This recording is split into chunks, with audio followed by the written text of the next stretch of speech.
Hello everyone, welcome back to my channel. So today we will study about myofascial release. तो बच्चों myofascial release जो है ये एक बहुत कॉमन प्रोसीजर है जो कि एक थेरेपिस्ट यूज़ करता है टू ट्रीट हिज और हर पेशेंट्स। तो आज हम इसी टेक्निक के बारे में डिस्कस करेंगे कि ये कैसे दी जाती है, कब दी जाती है और क्यों किस तरीके से दी जाती है। उससे पहले if you want to take personal classes from me along with proper notes, so you can contact me through this mail. So बच्चों मायोफेशियल रिलीज़, तो ये मिलके ये जो टर्म है ये 3 वर्ड से मिलके बनता है, मायो, फेशियल एंड रिलीज़। तो मायो मीन्स मसल, ठीक है, facial means fascia and release मतलब उनको रिलीज़ करवाना, ठीक है। So this is the basic understanding कि मायोफेशियल रिलीज़ क्या होता है, ठीक है। तो मसल के बारे में तो स्ट्रक्चर फंक्शन सबको पता है, ठीक है। उसके लिए मैंने एक वीडियो भी बना रखी है, so you can go and check that out. Brief discussion हम कर लेते हैं about the fascia. So what is fascia? तो it is an interconnected network that connects and surrounds muscle, tendon, nerve and separates the skin and adipose tissue from the underlying muscle. यानी कि देखो हमें पता है कि सबसे ऊपर वाली जो लेयर होती है हमारी बॉडी की दैट इज़ द स्किन, उसके नीचे सबक्यूटेनियस फैट है, एडिपोज टिश्यू हैं, देन फर्दर उसके नीचे हमारी मसल्स हैं, बोन्स हैं, टेंडन्स हैं, ठीक है। तो इन दोनों सर्फेसिस के बीच में जो जगह होती है दैट इज़ द फेशिया, जैसे कि superficial fascia and the deep fascia, ठीक है। तो उसको हम कहते हैं फेशिया। जैसे कि आप देख सकते हो तो अलग अलग जगह के हिसाब से फेशिया के अलग अलग नाम भी हो जाते हैं। सो व्हाट इज़ मायोफेशियल रिलीव्स? तो इसमें जैसे मैंने आपको बताया था मसल और फेशिया को साथ में मिलकर रिलीज़ करना ताकि पेशेंट को रिलैक्सेशन हो, उसे कहते हैं मायोफेशियल रिलीज़। तो मायोफेशियल रिलीज़ बच्चों एक तरीके की मसाज थेरेपी ही होती है। इसके अंदर हम क्या करते हैं, कॉम्बिनेशन लेते हैं of different techniques used in the therapy, जैसे कि एफ्लोराज, पेट्रीसेज, फ्रिक्शन मसाज, स्ट्रोक्स, ठीक है। उसके साथ साथ हम मसल और फेशिया का स्ट्रेचिंग भी कराते हैं, जिससे क्या होगा, पेशेंट को रिलैक्सेशन मिलेगा। क्यों? क्योंकि उसका पेन कम हो रहा है, उसका जो मसल में स्पाज्म था वो कम हो रहा है, जो एक टाइटनेस पेशेंट को फील होती थी वो अब कम होती दिखती है पेशेंट को, तो patient feels relief. So what are the abnormalities of the myofascial system? यानी कि मायोफेशियल सिस्टम के अंदर एबनॉर्मेलिटीज़ कब कब आएंगी, किन किन कंडीशंस में आ सकती हैं, जैसे कि फाइब्रोमेल्जिया हो गया, chronic fatigue syndrome, then myofascial pain syndrome, then postural deviation and their decreased muscular function. तो इन कंडीशंस में हम मायोफेशियल रिलीज़ दे सकते हैं, बट ये बिल्कुल ज़रूरी नहीं है कि इन सारी कंडीशंस में हमें देना ही देना है। और भी बहुत सारे पैरामीटर्स होते हैं which we have to look out, कि हमें पेशेंट की कंडीशन क्या है, एज फैक्टर क्या है, इस पेशेंट रेडी फॉर इट और नॉट, क्योंकि हमें कंसेंट भी लेना पड़ेगा पहले पेशेंट से करने के लिए, तो उन सब चीज़ों का हमें ध्यान रखना पड़ता है। Then myofascial release attempts to restore normal function. अब बच्चों बेसिक प्रिंसिपल मतलब ये काम कैसे करता है, तो ये क्या करता है, जो हमारे मसल के अंदर अडहेशंस बन जाते हैं या फिर फेशिया के अंदर अडहेशंस बन जाते हैं, तो इसमें जो टेक्निक्स होती हैं उनका यूज़ करके हम उन अडहेशंस और बॉन्ड्स को ब्रेक कर देते हैं, ठीक है, जिसकी वजह से क्या होता है, पेशेंट को रिलीफ मिलता है। सो कैसे काम करता है ये? सबसे पहले एडहेशंस ब्रेक करके और जो फेशिया की नॉर्मल लेंथ है उसको वापस रीस्टोर करके। अब देखो जैसे रस्सी होती है, रस्सी के अंदर गांठ पड़ जाएगी तो जो उसकी लेंथ है वो कम हो जाती है, जितनी ज़्यादा आप उसके अंदर नॉट्स बनाओगे, गांठें बनाओगे, उतनी उसकी लेंथ कम होती जाएगी। जैसे जैसे आप गांठें खोलते जाओगे तो जो रस्सी की लेंथ थी वो वापस अपनी ओरिजिनल शेप में आ जाएगी। तो यहाँ पे भी वही हो रहा है, जो यहाँ पे एडहेशंस बन रहे थे, नॉट्स बन रहे थे, उनको हम रिलीज़ करवा रहे हैं। तो जो अल्टीमेटली होगा क्या, कि जो मसल और फेशिया है वो वापस अपनी ओरिजिनल लेंथ पे आ जाएंगे। Now the principle. So fascia does not deform when it is exposed to a quick high intensity force. तो फेशिया एकदम से हाई इंटेंसिटी फोर्स दोगे तो वो डिफॉर्म नहीं होगा, ठीक है। पर जब हम एक स्लो और एक मॉडरेट इंटेंसिटी का लॉन्ग ड्यूरेशन के लिए, याद रखना slow, moderate intensity and longer duration के लिए जब हम फेशिया को स्ट्रेच करके रखते हैं, इतना हम प्रेशर डालते हैं इन तीनों चीज़ों को मिला के, तब जो हमारा फेशिया है उसके अंदर चेंजेस आते हैं, इट स्टार्ट्स गेटिंग डिफॉर्म, यानी कि ये क्रीप है। हमने पढ़ा है बेसिक प्रिंसिपल जो होते हैं फिजिकल थेरेपी के इन बायोमैकेनिक्स, क्रीप होता है एक चीज़। अगर आपको नहीं पता क्रीप के बारे में तो मैंने ऑलरेडी उसके लिए वीडियो बना रखा है, you can go and check that out, मैं डिस्क्रिप्शन में भी मेंशन कर दूँगी। तो ये क्रीप की वजह से डिफॉर्मेशन आता है इसके अंदर। So the pressure used for most myofascial technique take advantage of this phenomena to stretch the underlying fascia. तो जब भी हम फेशिया को स्ट्रेच करते हैं तो हम बहुत जल्दी स्ट्रेच नहीं कर देते, हम एक बहुत मॉडरेट इंटेंसिटी की स्लोली हम उसको रिलीज़ करते हैं और फोर्स लगाते हैं, हाई इंटेंसिटी नहीं देते हम कभी भी। So these myofascial technique should be followed by traditional muscle stretching techniques. अब टेक्निक ऑफ एप्लीकेशन क्या है? तो देखो बच्चों, जो टेक्निक होती है ना मायोफेशियल रिलीज़ की, उसमें बेसिक ये चीज़ें इन्वॉल्व होती हैं। 2 तरीके अलग अलग होते हैं, बट बेसिक प्रिंसिपल जो है वो ऐसा ही रहता है बेसिक टेक्निक का, कि pulling the tissue in opposite direction. जहाँ पे शॉर्टनिंग है उसके अपोजिट तरफ आप टिश्यू को या पार्ट को लेके जाओगे। देन स्टेबलाइज द प्रॉक्सिमल और the superior position with one hand. For example, आपको कंधे में दिक्कत है तो आपने जो शोल्डर का अपर वाला पार्ट है उसको आपने स्टेबलाइज कर दिया, सुपीरियर पार्ट है, मोर क्रेनियल पार्ट है, उसको आपने स्टेबलाइज कर दिया वन हैंड से, और दूसरे हैंड से आप एक स्ट्रेच दे रहे हो, ठीक है। और by using the patient body weight to stabilise the extremity with a longitudinal stresses applied, और दूसरे हाथ से आप रिलीज कर रहे हो। So area of myofascial adhesions और shortening are found by gently. अब आपको पता कैसे चलेगा कि जैसे आपने कोई मसल या किसी एरिया पे हाथ लगाया तो आपको पता कैसे चलेगा कि यहीं पे एडहेशन है, यहीं पे इसको मुझे रिलीज़ देना है? क्योंकि बॉडी में तो पेशेंट को जगह जगह पेन होगा, क्योंकि इनसे पेन रेडिएट भी हो सकता है इन पॉइंट से। तो आपको पता कैसे चलेगा कि एडहेशन वाला एरिया यहीं है? तो आप कैसे पता लगाओगे? सबसे पहले gently gliding the skin in multiple direction. आप स्किन को ग्लाइड करोगे मल्टीपल डायरेक्शन में। Then identify the area of restricted motion. तो आपको फील होगा, अब ये रेस्ट्रिक्टेड मोशन ना बच्चों बहुत वेग टर्म है, ये पेशेंट टू पेशेंट वैरी होगी। आपको पता कैसे चलेगा कि यहाँ पे पेशेंट का मोशन रेस्ट्रिक्टेड है? By comparing with his own body. आपने एक जगह हाथ लगाया, पेशेंट का जो स्किन का मोशन है वो एक जगह पे तो बहुत फ्रीली मूव हो रही है और दूसरी जगह पे इतना फ्रीली मूव नहीं हो रही। तो आपको उसी पर्सन की स्किन से, उसी पर्सन की बॉडी से कंपेयर करना पड़ेगा। ये नहीं आप एक इंडिविजुअल को दूसरे इंडिविजुअल से कंपेयर करके देख रहे हो, नहीं, क्योंकि बॉडी टू बॉडी डिफरेंस आता है। तो आपको उसी सब्जेक्ट का, उसी पेशेंट की स्किन को उसी के बॉडी पार्ट से कंपेयर करके देखनी है मोबिलिटी के लिए। Then observing the patient's posture. कुछ चीज़ें हमें पेशेंट के पॉस्चर के थ्रू भी पता चल जाती हैं। जैसे आपको पता होगा अपर क्रॉस सिंड्रोम होता है, लोअर क्रॉस सिंड्रोम होता है। तो पेशेंट जिस तरीके से खड़ा हो रहा है, बैठ रहा है, तो हमें ये सिंड्रोम्स पता चलते हैं, ठीक है। तो उसमें हमें पता होता है कि हाँ भाई ये पर्टिकुलर मसल ग्रुप शॉर्टनिंग में जाएगा और ये पर्टिकुलर मसल ग्रुप लेंथनिंग में जाएगा। तो उससे भी आप आइडिया ले सकते हो। Then noting areas of possible fascial shortening.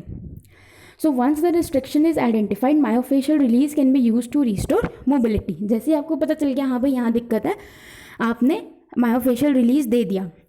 अब बच्चों ये 5 टेक्निक है myofascial release देने की, इनके बारे में अब हम पढ़ेंगे। तो सबसे पहले होता है J stroke. So it is the most fundamental form of myofascial release and is used to mobilize superficial facial restriction. यानी कि superficial fascia में जब restriction होगी तो we use J stroke. Focus stretching to reduce the superficial myofascial adhesion. Skin rolling, ये both superficial and deep fascia को release करती है. Arm pull और leg pull, it stretch larger areas of fascia in the extremity, ठीक है. And diagonal release also. Then J stroke. तो J stroke के बारे में अब हम धीरे धीरे डिटेल पढ़ेंगे इनकी. तो J stroke क्या होता है? हमने पढ़ा कि ये जो सुपरफिशियल फेशिया होता है उसके अंदर जो रेस्ट्रिक्शंस होती हैं उनको रिलीज़ करने में हेल्प करता है. इफ़ेक्ट्स क्या होते हैं इसके? वही सुपरफिशियल फेशिया की मोबिलिटी जो है वो इंक्रीज होगी. इंडिकेशंस क्या होंगे? Treatment of chronic soft tissue malalignment. Then technique क्या होगी जी? जैसे आपने सबसे पहले लोकेट किया एडहेशन को, फिर एक हाथ को one hand moves the skin to the place the adhesion on stretch. एक हाथ से आपने स्ट्रेच वाली पोजीशन दे दी. Using the second and third finger of the other hand, stroke in the opposite direction of the force terminating in a curl forming J. तो आपको J की शेप में स्ट्रोक्स देने हैं. Hold it for 90 to 120 seconds and repeat until all एडहेशंस have been reduced. इस तरीके से एक तरफ आपने थोड़ा स्ट्रेच करके रखा है एक हाथ से और दूसरे हाथ से आप जे की फॉर्म में यू आर गिविंग स्ट्रोक्स. अब आता है focus stretching. So it is use to reduce superficial and deep adhesions by moving skin and fascia in opposite direction. यानी कि स्किन अगर राइट साइड में जाएगी तो उसका अंडरलाइन फेशिया है वो लेफ्ट साइड में जाना चाहिए। इंडिकेशन क्या होंगे जब हम लार्ज मसल ग्रुप को ट्रीट कर रहे हैं बेसिकली। इसकी टेक्निक क्या होगी, आपने सबसे पहले एरिया ऑफ अडहेशन फाइंड किया, फिर एक हाथ की जो हील होती है, पाम की जो हील होती है, उसको आपने रखना है रेस्ट्रिक्शन के एरिया के ऊपर, और जो अपोजिट आर्म है it is crossed in front and the hand is placed below the first hand, कुछ इस तरीके से, ठीक है। Then stretch the tissue to take up the slack. Then आपने दोनों हाथों से स्ट्रेच करना है टिश्यू को, using slow deep pressure stretch the tissue. तो आपने इस तरीके से टिश्यू को स्ट्रेच कर देना है। Then repeat the above step in opposite direction until no restriction are felt. So this is the focus stretching technique, यानी कि आप एक जगह पे फोकस होके स्ट्रेचिंग दे रहे हो, आप पर्टिकुलर पूरी एक्सट्रीमिटी को या टॉर्सो को नहीं दे रहे हो स्ट्रेचिंग, एक पर्टिकुलर एरिया है जहाँ पे आपको रेस्ट्रिक्शन या एडेशन फील हुआ, there you are giving stretching. Then the next is the skin rolling. तो स्किन रोलिंग क्या होता है बच्चों, outwardly skin rolling in myofascial therapy is similar to Petri massage except that it is superficially addresses the fascia instead of underlying muscle.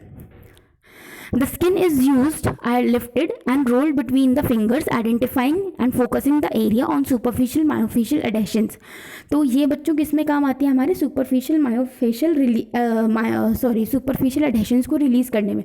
नाम से ही पता चल रहा है कि आपको स्किन है, स्किन को आपको रोल करना है, तो पहले आप उसे लिफ्ट करोगे, अच्छे से स्क्वीज़ करोगे अपने हाथों के बीच में, and then you will roll the skin. तो इसमें हम मसल तक नहीं जा रहे, हम सिर्फ स्किन को रोल कर रहे हैं। टेक्निक क्या होती है स्किन रोलिंग की, तो सबसे पहले आपने एरिया ऑफ अडहेशन फाइंड करना है, सबसे पहला step. Then begin by progressing from the inferior and lateral segment of the body area being treated and progress medially and superiorly. Using the fingers and thumb, lift and separate the skin from the underlying tissue. Roll the skin between the fingers, noting any adhesion, tightness or other limitation. जैसे ही एक adhesion का area आपने identify किया, then lift the skin and move it in the direction of the restriction. किस direction में move करना है आपको स्किन को उठा के, in the direction of restriction. Then move the skin in the direction of restriction. If adhesion is still present, move the skin diagonal to restriction. Repeat करना है आपको। देन ये सारे स्टेप्स आपको रिपीट करने हैं, this time progressing from the superior and lateral portion of the body segment to the inferior and medial portion. देखो इस तरीके से आपको इसी हैंड प्लेसमेंट का यूज़ करना है, और फिंगर्स और थंब के बीच में रख के you have to roll the skin. Then is the arm pull या लेग पुल। तो extremities pulls stretch the fascia first as a single unit and then focus on local areas of adhesion. तो जब भी आप myofascial release दो तो आप कोशिश करो कि पहले आप आर्म या लेग पुल कर लो, क्योंकि जब आप ये करते हो आर्म पुल यानी कि हाथ और पैर को खींचना, अगर मैं आपको आसान भाषा में बताऊँ तो उससे क्या होगा, जो आपका पूरा फेशिया है वो एक ही बार में स्ट्रेच हो जाएगा, और फिर आप जो लोकल एरियाज़ हैं एडहेशन के, आप उन पर जाके फोकस कर सकते हो। सो इंडिकेशंस क्या है कि जब आपको एक्सट्रीमिटीज़ के लार्जर एरिया फेशिया को स्ट्रेच करना है, then you will use this technique. क्या होती है, पेशेंट जो होगा वो सुपाइन में होगा, अगर हम आर्म पुल की बात करें, और आर्म होंगे relaxed by the side. Now grasp the extremity either at the thenar and hypothenar eminence or just proximal to the wrist. Apply a gentle traction force that is in line with the anterior deltoid. Hold the stretch until relaxation is felt in arm. Then abduct the shoulder in 10 to 15 degrees and repeat the same procedure. ये आपको कब तक करना है, until full abduction is achieved. So during this process, identify any area of regional restriction and use the appropriate myofascial technique. जैसे आपने पूरा पहले जो मैंने आपको बताया कि आपने पूरा एक्सट्रीमिटी को पहले एक बार फेशिया स्ट्रेच कर दिया, फिर आपने लोकली जाके उस एक्सट्रीमिटी में पेशेंट को कहाँ पे एडहेशन फॉर्म हो रहा है, कहाँ पे उसकी रेस्ट्रिक्शन है, वो जाके पता लगाया, and then you have to give local release over there. Example this. तो depending upon the patient condition आप प्रोन में भी जा सकते हो और सुपाइन में भी कर सकते हो ये चीज़। Then the next is the diagonal release. So diagonal release is similar to the arm or leg pull but affects a larger area of tissue. ठीक है, तो इसमें हम कॉन्ट्रालेटरल एक्सट्रीमिटी को एक साथ स्ट्रेच करते हैं। देखो जैसे इस डायग्राम में दिखा रखा है, तो इसमें वी नीड 2 थेरेपिस्ट। ठीक है, सेम वही प्रोसीजर है, बस आपको क्या करना है, अभी आप आर्म और लेग पुल में सिर्फ आर्म या लेग को अलग अलग कर रहे थे, इस वाले में आपको दोनों को साथ में पुल आउट करना है। Then the next is the self myofascial release, यानी कि पेशेंट को हम खुद से बताएं कि आप खुद अपना मायोफेशियल रिलीज़ कैसे करो। तो ये ना बहुत मतलब हमें पेशेंट को अच्छे से सिखाना होगा, ठीक है। अगर उसे होम प्रैक्टिस के लिए बता रहे हो या होम एक्सरसाइज के लिए बता रहे हो तो you should teach your patient very well, नहीं तो अगर गलत हो गया तो there will be a problem. किस प्रिंसिपल पे बेस्ड है ये, ऑटोजेनिक इनिबिशन पे। So it can help improve soft tissue extension by relaxing the muscle, thus allowing for activation of the antagonistic muscle. इसमें हमें इक्विपमेंट यूज़ करने होता है, क्योंकि यहाँ पे जब हम थेरेपिस्ट दे रहा होता है तो he will use his hand, elbow, ठीक है, ये सारी चीज़ें वो यूज़ करेगा। बट जब पेशेंट खुद ही कर रहा है तो उसे एक इक्विपमेंट लेना पड़ेगा, एक ऑब्जेक्ट का यूज़ लेना पड़ेगा, ठीक है। तो smaller and denser the equipment the more intense the pressure will be. तो जितना छोटा इक्विपमेंट आप यूज़ करोगे उतना ज़्यादा प्रेशर पड़ेगा, क्योंकि pressure equals to force upon area. तो जितना ज़्यादा एरिया होगा उतना ज़्यादा जो प्रेशर है वो कम लगेगा, and vice versa, like this. आपने बहुत लोगों को ये करते हुए देखा होगा, specially in the gym. So technique क्या होती है इसकी, the patient should start with a low density foam roller until an appropriate tolerate can be built up to progressively increase the intensity. Then the patient should roll perpendicular to the muscle fiber direction. मतलब जो role होगा वो perpendicular होगा to the muscle fiber direction and locate an area of hypersensitivity and hold for a minimum of 30 seconds and up to 90 seconds before changing to another position. So this can cause some muscle soreness, क्योंकि डोम्स आ जाते हैं patient को. So similar to the feeling of bruise, this technique should not repeated until soreness resolve. Typically this can be of 1 to 2 days, क्योंकि जो डोम्स हैं वो 1 से 2 दिन रहते हैं, उनको टाइम लगता है इतना जाने में. Then is the active release technique. So this is also an effective way for treating the soft tissue adhesions, especially when there is a muscle strain or injury has healed. So it can help a healed muscle strain by encouraging a more functional realignment of the scar tissue.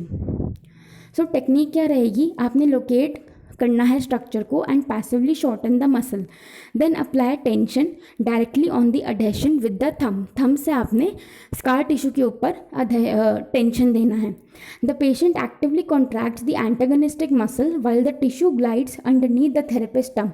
और जैसे जैसे आप अपने thumb से tension दे रहे हो, pressure लगा रहे हो, तो उस मसल का जो एंटागोनिस्ट मसल है, यानी कि बाइसेप्स का जैसे ट्राइसेप्स है एंटागोनिस्ट मसल, उसको हमें पेशेंट को कॉन्ट्रैक्ट करने को बोलना है. So active release can be very painful, hence it should be limited to 3 glides per treatment. यानी कि अगर एक ट्रीटमेंट एरिया है, एक स्कार टिश्यू है, तो उस पर 3 से ज़्यादा नहीं देना एक बार के सेशन में. And there should be a minimum of 48 hours gap between the treatment. और अगर आपको बाद में फिर से ये ट्रीटमेंट देना है तो उसमें कम से कम 2 दिन का गैप होना चाहिए. So active release can also be effective in treating nerve entrapment. So if you have any doubt you can ask me in the comment section. I hope आपको वीडियो से क्लैरिटी आ गई होगी about the myofascial release. Thank you.